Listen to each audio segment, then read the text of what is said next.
संजय दिना पाटील सध्या बोलत आहेत थेट जाऊया. जो पाठी घ्या ना भाई, पाठी घ्या थोडा, जो पाठी घ्या ना थोडा. विजय सर, आपण गेले अनेक दिवस माझ्या बरोबर आहात. जो पाठी घ्या ना थोडासा कॅमेरा.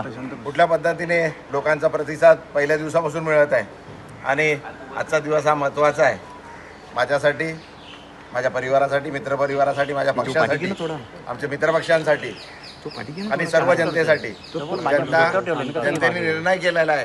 जनतेने पहिल्या दिवसापासून आणि गेले अनेक दिवस जे हे सर्व चाललेलं आहे, देशातलं राजकारण असू दे, राज्यातलं असू दे, मुंबईतलं असू दे, का या मतदारसंघातलं असू दे, सर्वांचं प्रेम, आशीर्वाद, विश्वास जनतेचा मिळालेला आहे आणि भरघोस मताने मला मशालीच्या निशाणीवर 3 नंबर बटन दाबून ईशान्य मुंबईचे सर्व जनता चांगल्या भरघोस मताने निवडून देतील याचा विश्वास आहे आणि ईशान्य मुंबईचा खासदार संजय दिना पाटीलच होणार आहे. ही काळ्या देगळावरची रेष आहे आणि आपल्या सर्वांचाही आभार. आपण खूप दिवस माझ्याबरोबर आहात आणि चांगल्या पद्धतीने प्रतिसाद दिला.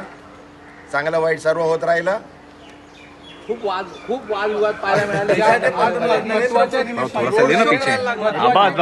बस हो गया ना, हो गया. थँक्यू भाई, थँक्यू. मी पण आलो बघ ना.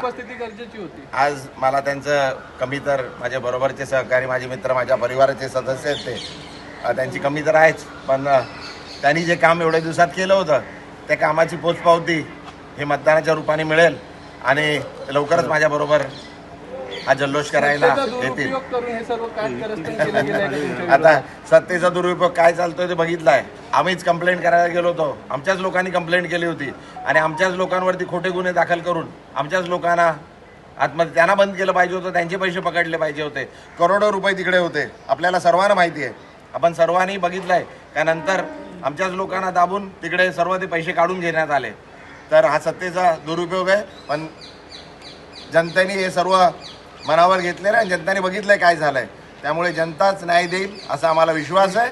आणि मिहिर कोटेचा यांच्या कार्यालयातून जी रक्कम जप्त करण्यात आलेली होती ती रक्कम पुन्हा निवडणूक अधिकाऱ्यांनी त्यांना परत केली, शिल्लक दाखवली होती. खरं तर करोडो रुपये तिकडे होते.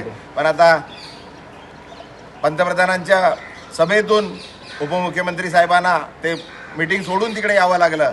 तर आपण समजू शकता का किती पैसे असतील तिकडे, ज्यामुळे एवढ्या मोठ्या नेत्याला पंतप्रधानांची सभा सोडून तिकडे यावं लागलं आणि प्रशासनावर दबाव करून तिकडे बसून ते रक्कम तिथून काढण्यात आली आणि उलटा आमच्यावरती केस करण्यात आली. जाऊ द्या, ते झालं. आता मतदानाचा दिवस आहे, चांगला दिवस आहे. चांगल्या शुभेच्छा द्या मला. एबीपी माझा, उघडा डोळे बघा नीट.